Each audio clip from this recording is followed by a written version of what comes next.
All right, we are live on Facebook with Glenn and Kevin from the Kingdom Effect.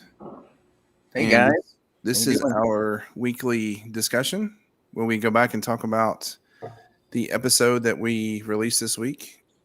And Kevin, what do you think about this week's episode? Man, it was great. That was the first time I'd met Thomas, so it was fun to get to know him and hear his heart. But yeah, just it was a heavy topic for sure. Yeah, Because you're talking about children and you're talking about very hard circumstances that they've gone through. But just really helped open my eyes to what someone that lives in that day to day and gives their lives away to that, what they go through. And I love the things that he talked about is how he takes care of himself to make sure that he's healthy for his own children when he goes home. So, yeah, it was really interesting. Thomas seemed like a really great guy. I'm glad you brought him on. yeah, we got a lot of positive feedback from that one already. Few comments, some private messages. So Hmm. really glad that was received well by everybody that listens. By the way, if you are a listener, you can see on the bottom of the screen down here, we now have it set up to where when we do these discussions, you guys can actually call in and be a part of the conversation, the live conversation, and you can ask questions. Just tell us how you're liking what we're doing, maybe how something that was said in one of them, made some type of impact on your life. So go ahead and call in if you want, and we'll get you guys on here. Hey, Tammy. Tammy is such a faithful listener. Tammy, I tell you Tammy's a what, super fan. she is a super fan. Kidding. It's good to Yeah, have you, Tammy. Why don't you, for those who hadn't had a chance to hear it yet, give us who was it? What does he do for a living? Give us a quick overview, Glenn. yeah. So Thomas is a good friend of mine. He used to live here in Jackson, where I'm from, and he was kind of the lead therapist for our child advocacy center here, and really the surrounding counties as well. And so what Thomas did was when children come into the center that have been abused, um, then he kind of walks them through the therapeutic side, the recovery side. Um, Thomas and I met because I would come in and work the criminal side of what had happened. And so there's kind of a team at these child advocacy centers. You have different people from different disciplines. So you have law enforcement that are there, DCS investigators, you have um, medical staff, you have forensic interviewers, victim advocates, the therapist. So we all kind of sit at this table once a month and we discuss all the new cases that have come in and kind of make a plan.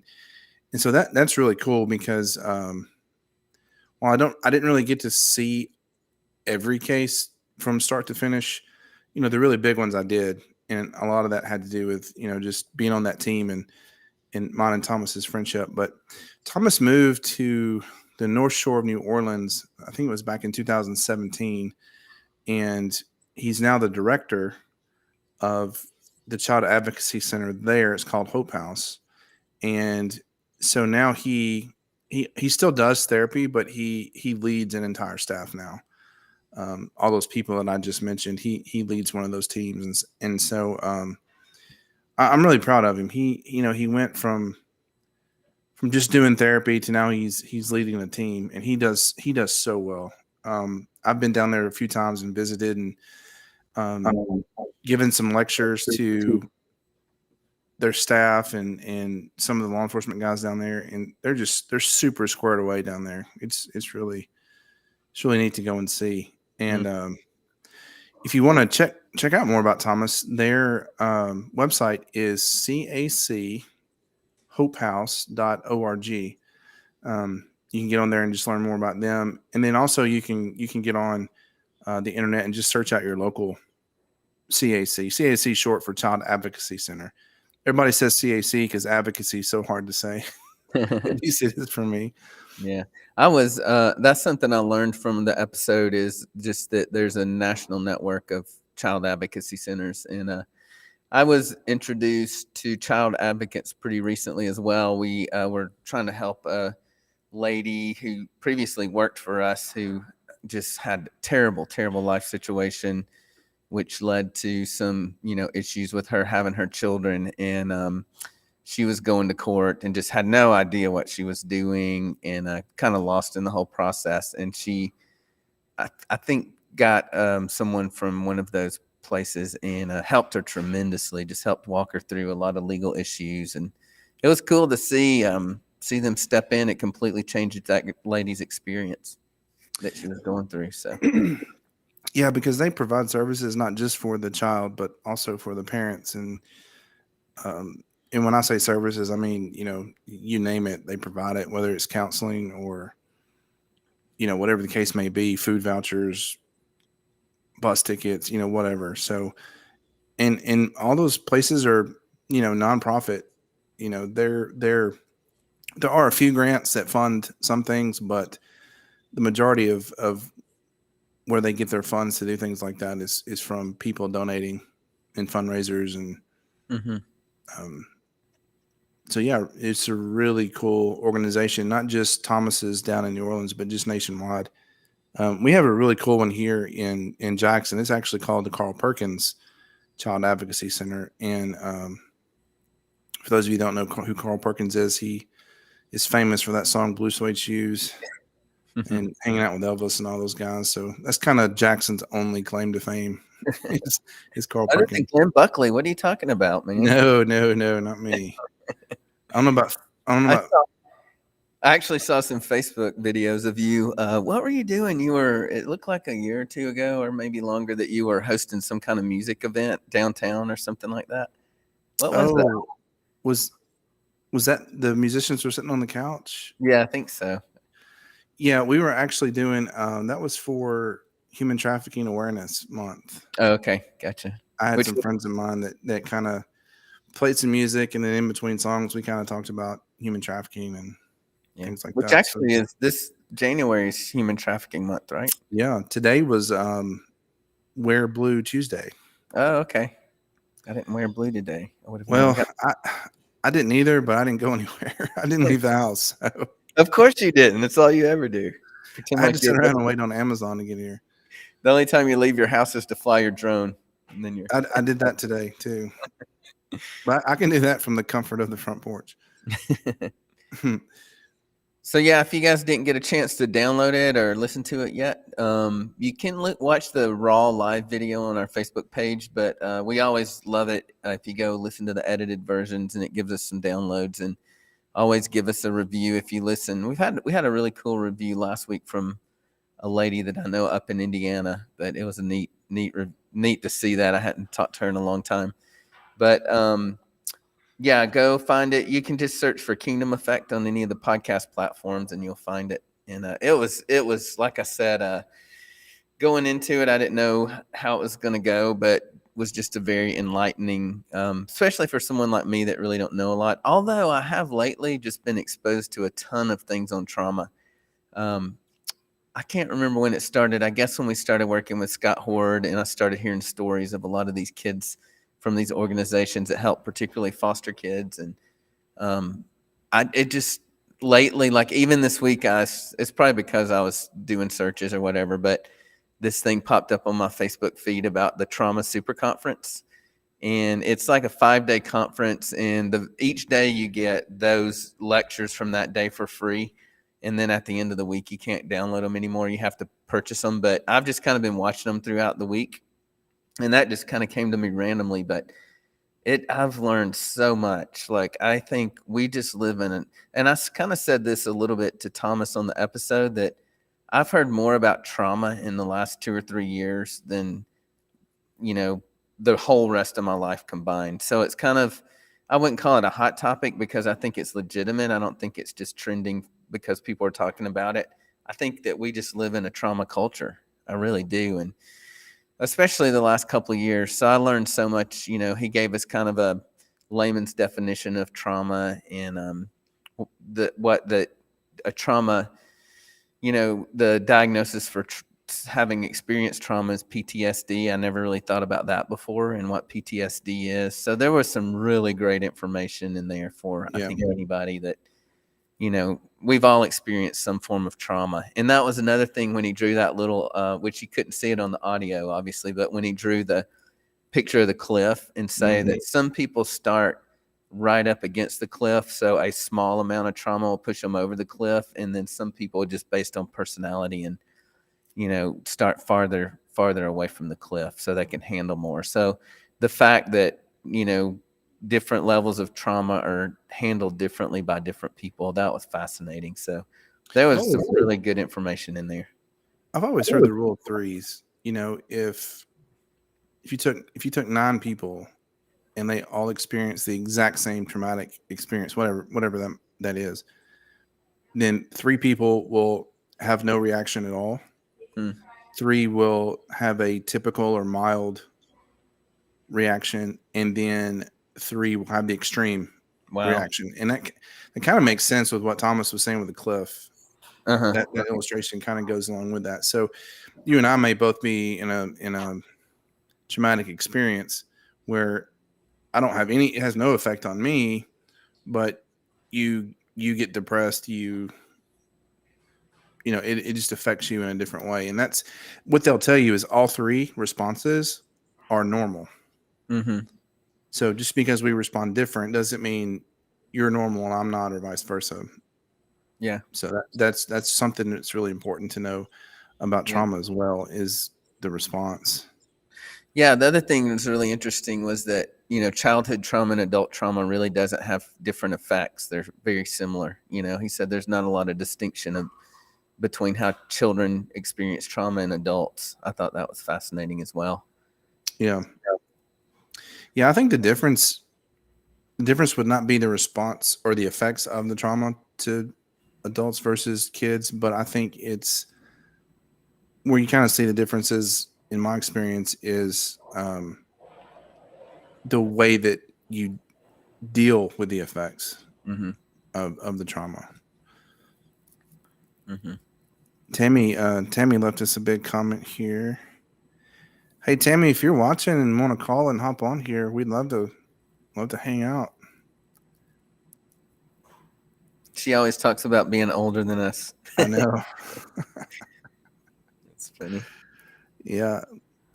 Looks like we've got somebody watching from, what is that, Kevin? Russian? I have no idea. It's funny. I don't think they speak our language. It's probably hacking our Restream page. Well, I hope if they're watching, it's at least giving them some translated caption or something. Right, yeah. But let's see. Yeah, Thomas Thomas has these 2 twin girls, man, that are just the cutest thing you've ever seen. And we were going to have Thomas on the show a few weeks ago, and when I reached out to him, he was in Disney World with the twin girls and his little boy. I think his little boy is maybe 2 or 3, and I think the twins are 5. Yeah.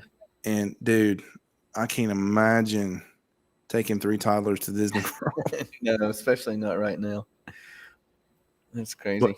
But they had some cool pictures. The only thing that was, I guess, a different experience than what I remember as a child is they were all, of course, having to wear masks, and you couldn't actually go up to the Disney characters. Like I remember my kids, like Cinderella, putting her arm around them, for a picture.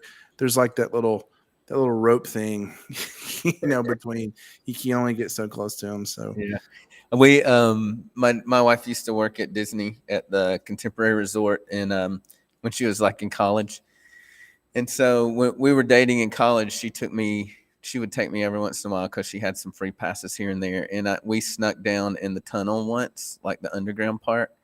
It was the most, talk about trauma. It was the most traumatic experience because, like, I'll never forget seeing Cinderella smoking cigars and, Donald Duck with his hat off, or his mask off. It was It was the craziest thing ever. So yeah, it's a different world underneath than it is up on top for sure. Oh, I bet, man. Yeah. Yeah, I was just sitting here and thinking, what is there to do when you take a break at Disney World? Right. Hey, I'm taking my 15-minute break. I'm gonna go, ride Space Mountain a few times, or Yeah. It's funny. man, Except for dude, I you can't imagine wearing those costumes in the Florida in heat. that hot weather. I know it's crazy. Oh, they've got to smell great. Yeah. Yeah. It's all fun and games up top till you go down on the bottom. Mm. Keep on fighting. And Like, I wonder what your starting position at Disney World is. yeah. Like, are you one of the characters that nobody really knows who they are? And you got to work your way up to. I'm sure you know- start picking up somebody's trash. calling. Probably. Let's see who this is. Hello.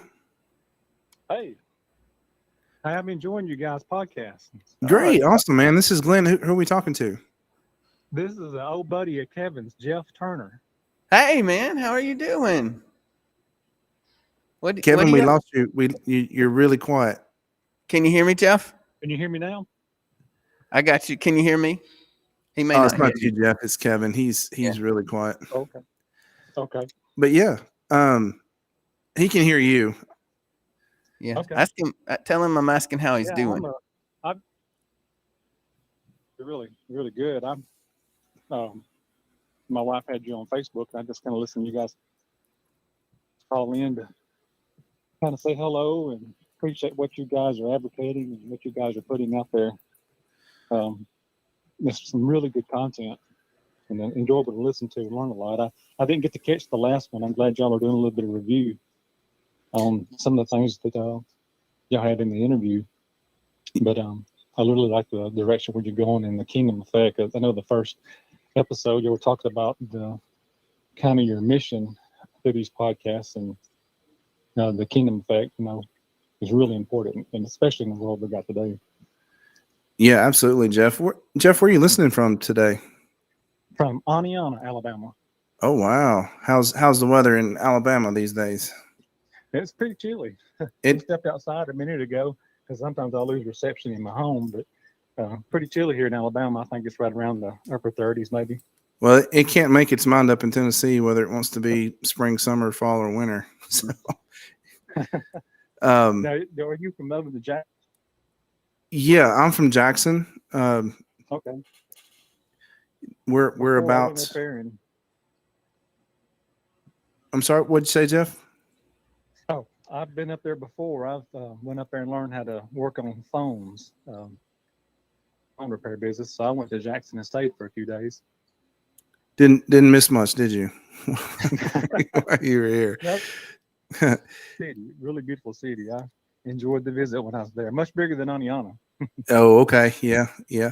Well, hey, Jeff, you mentioned you haven't had a chance to listen to this week's episode with Thomas. It's if you scroll on down the Facebook page, you should be able to see the video version, but also the podcast version is still out there on really all the major podcast formats: Apple, Google, Amazon, Spotify, all those. Okay, I'll definitely go back and pick it up. I know link on there. I've got it saved on in fact, I got it saved on my phone on one of my screens where I can just go pop on it and pull it up. That's great. Well, hey, Kevin can hear you. Is there anything you want to say to Kevin? I know you can't hear him, but he's listening to you. Yes, I'm telling Kevin, I'm saying hello. I'm glad to see what you're doing, how God's using you in your life, and I know you just through Tanya's Facebook, my wife Tanya's Facebook, just keeping up with you and what y'all are doing. I know we don't get to talk a whole lot. I talk with Scott every once in a while, Scott Hunter. Yeah. But I'm glad that you're doing well and your family's doing well. I can't imagine the energy you've got to have to continue to take care of a family that big. I've got 3, and I know it takes a lot of energy to keep up with them and all their activities as well. Yeah. But I just appreciate what y'all are doing here on the podcast and look forward to when I get the opportunities to listen to what you guys have to share and the people that you've got, coming on board. Yeah. And and sharing, things, real life things that's happened in people's lives. We've all certainly got testimonies, and probably Kevin knows a little more about my past and things that I've done and things I'm ashamed of, and how God's restored too, because I spent 2 years in prison about 20 years ago. So for some things that I'd done, bad decisions I made, it ruined my family, but God restored it when I got my eyes fixed upon Jesus again. That's good. But, and I just think it's encouraging to hear people coming on and sharing and telling their testimony and God using, people like that, because you can really, change and the direction and make them think before they act or before they do. That's good. Yeah, Jeff, that's awesome, man. And we'd love to. You said Kevin's heard it. I'd love to hear more about your story, and maybe we can make a connection outside of here. And love to meet you and hang out sometime especially if I'm ever in Alabama. Yes, definitely. You're always welcome here in Aniana to come down and see us. Yeah, good deal. I told Kevin we need to make a few road trips together and maybe do some remote podcast interviewing and stuff like that. That'd be kind of fun. Yeah, that'd be pretty cool. Sure would. Well, I appreciate what you guys are doing, and I can't see you. I'm not watching you on the podcast. I'm just talking on the phone because I'm afraid there might be an echo or something. So when I get off the phone, I'll get back on and try to get the podcast pulled back up. In fact, I've seen it on the Facebook feed, so I have to go back and find it if it doesn't pull right back up real quick. Okay, Jeff. Well, we appreciate it, brother, and thanks for giving us a call. All right, sure, no problem. I'll be keeping you guys in my prayers. Okay, thanks, Jeff. All right, nice meeting you. All right, you too. I know. That's so cool. Can you hear me now? Yeah, I can. Guys, I told you we'd have some tech issues trying to add some kind of new element here, so we'll get that figured out. But man, that's awesome though. It's so good, Jeff. I'm sure you'll go back and listen. So it's so great to hear from you. And man, 20 years ago, Jeff. Do you hear him talking? And you can imagine that would be one of the hardest, or the people that you'd least likely imagine being in prison, right?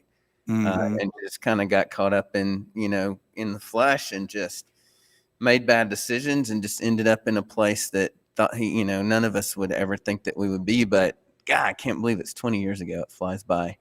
But man, the fact that God's restored his family and they have, children, and he and his wife are still together. It's a miracle. So it's so good to hear from you, brother. And I was actually in Alabama all weekend down in Auburn.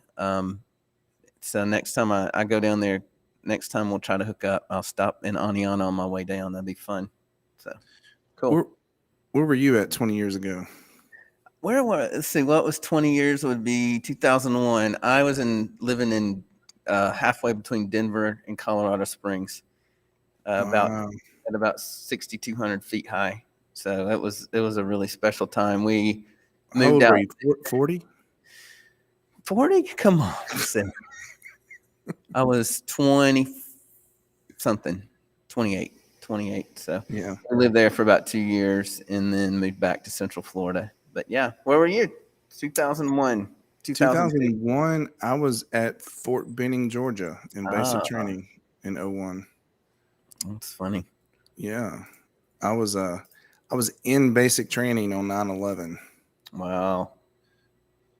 Were y'all hearing the stories, or did they keep you just isolated? No, they actually we were in the middle of land navigation class, and our captain came in and right in the middle of class and turned the TV on. So we kind of watched it as it unfolded. Of course, I'm sitting there going, "Oh crap!" Yeah, right. You're like, what's coming? Well, when you sign up, when you join, especially when you join during, quote, peacetime, you just don't, there's that possibility of having to be deployed and combat and this, that, and the other, but it's really just something that's in the back of your mind. But dude, reality set in quick. Yeah. On 9/11, sure did. Yeah. Crazy. Actually, I moved about 35 miles from Fort Benning in 2003. So I was in that area too, not too long after that. But Dude, I think that is the hardest dirt on the face of the planet. Is in Fort Benning, red Georgia. clay. Yeah. Oh man, I don't miss crawling around on that stuff down there. Yeah. It's weird. Military bases are they're in the worst places imaginable. Fort Benning's hot and dry, and the ground's like concrete. Mm-hmm. And then I was stationed in Fort Drum, New York, and lake effect snow, 6 feet of snow drops overnight, negative 50-degree wind chill. Just a big swamp. It's like, man, can y'all not build one like, in a really nice place like Panama City or Miami or, somewhere Gatlinburg? Colorado Springs Air Force Academy and whatever that Air Force base is there. So That's the Air Force. The Air Force gets all they the get cool, the nice ones, right? cool stuff. Yeah. Yeah. Oh man. Well, that's cool, man. I'm glad Jeff got to call in. Yeah, That's really that was cool. That's fun. Thanks, buddy. Yeah. Yeah, man. Cool. Well, Hey, all right. let's see. Tomorrow, we're not recording tonight. We're recording tomorrow night for scheduling conflict. But yeah, I'm excited. It's kind of weird to say you're excited about this particular topic, but it's Human Trafficking Awareness Month, as we mentioned earlier, and I think both Buckley and I, and he knows better than I do, would say one of the biggest contributing factors probably to trafficking is pornography. So the guy that we're going to interview tomorrow night, super excited, we'll reveal his name later, but he spent a lot of time helping men who were addicted to pornography. And I don't know how deep we're going to go into his personal story, but it was so negatively impactful for him that he actually ended up having to take a couple of years off from helping guys, just to kind of recoup from the trauma of having to hear those stories, some really, really hard stories. So I'm not sure kind of what angle we'll take it in the podcast, but that's kind of what we're looking at this week, which will launch next Monday raw live on Facebook, and then Tuesday morning on the podcast platform. So I think it's going to be awesome. He's actually kind of circling back around and getting back into that again, that ministry. In the meantime, he had a radio show here in Nashville for just kind of like ministering to teens and particularly young men. So yeah, that's what we're doing this week. Excited about that. And we were introduced to him by Scott Horde. So I appreciate Scott for connecting the dots there. And that'll kind of be maybe our only focus on the Trafficking Awareness Month, but we just wanted to hit that really important topic that's related to human trafficking. So what do you got to say about that, Glenn? Yeah, I'm like you said, it's kind of hard to say you're excited about talking about that topic, but that is such a topic that's just not talked about a lot. It's something that some people see as, man, that's just a natural part of life. That's just what, grown people do. And, it's not an addiction. And these women and men involved in that industry, they're all choosing to do that. They're getting paid to do it. And some of that's reality, but a lot of it's not. And so it's always good to bring attention to that industry and what it's really all about. And then from the other side of that, just kind of how, not necessarily from the production side. So I think pornography influences human trafficking from two directions. One is from the production side, and then one is from the consumer. Mm-hmm. And we'll get into some great detail on that next week. But yeah, it's going to be awesome. And I think whether you struggle with pornography addiction or whether you know someone that does, maybe a spouse or maybe you've got a teenager, and you don't know how to handle it or don't really understand the problem, it'd be a great episode for you to tune into. So it's good. Yeah, it just boggles my mind every time I think about the accessibility, of pornography. Like anybody who has a cell phone in their pocket has full access anytime for free. Mm. You know, it's mind-boggling what it's doing in our culture. So yeah, we'll record that tomorrow night, and then that again will release next Monday night on Facebook in the raw version, and then the edited version on Tuesday morning on the platform. So looking forward to that. All right. Yeah, guys, thanks for tuning in. Please remember, like and share, leave us your comments, and make sure you check out our podcast and leave us some reviews and things like that. Just really helps us to get this out to more people. That's our goal, to have an effect on the kingdom. So we appreciate it, and we'll see you guys next week.